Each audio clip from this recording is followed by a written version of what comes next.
So, what's need to be done at the provincial and federal law levels? Do we need to change laws? Do we need to bring the reforms in the justice system and more enhanced safety measures? What needs to be done to break the cycle? Yeah, there's so many different pieces there. Like, beginning with once, okay, so first I think it's really important to understand prevention and awareness. Like we need people to feel comfortable to come forward with those types of issues, whether it be a survivor, a family member, whatever the case may be. Understand the signs of gender-based violence and share them. Look for help.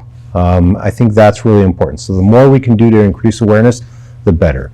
And then we talk about what can be done from a legislative, policy decisions, those types of things. And the reality is there's a lot of similarities in the space of gender-based violence and some of the other crimes that you and I have discussed before. We need to look at who's being released on bail, under what conditions are they being released, and how are they being monitored?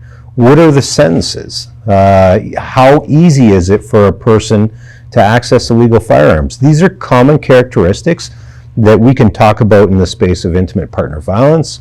We can talk about in the space of carjackings, home invasions. They really are gaps or soft spots in that system that are failing to or aren't protecting our community as well as they could. I'll give you a story. So I spoke to, actually just yesterday, Darian Henderson Bellman. You may be familiar with the case. So this was a young woman who was murdered and allegedly by her partner, who was on multiple forms of release and had been released from bail over and over again. And, again, allegedly with an illegal firearm. I say allegedly because it's still before the court, but this is nothing that surprises, a seasoned police officer because they see it quite regularly. So you look at that and you ask yourself, well, how can we prevent it?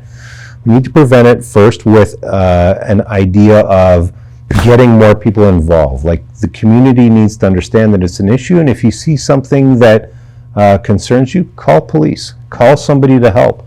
Then we need to look at the individual situation, like how did it happen? Why is the person out on release over and over again? Why is it that they're allowed to continue to be violent to a person? And how are they accessing illegal firearms? And when you begin to fill those gaps, that's when you make it more difficult and less easy to commit those offenses the first time, the second time, the third time, and the fourth time.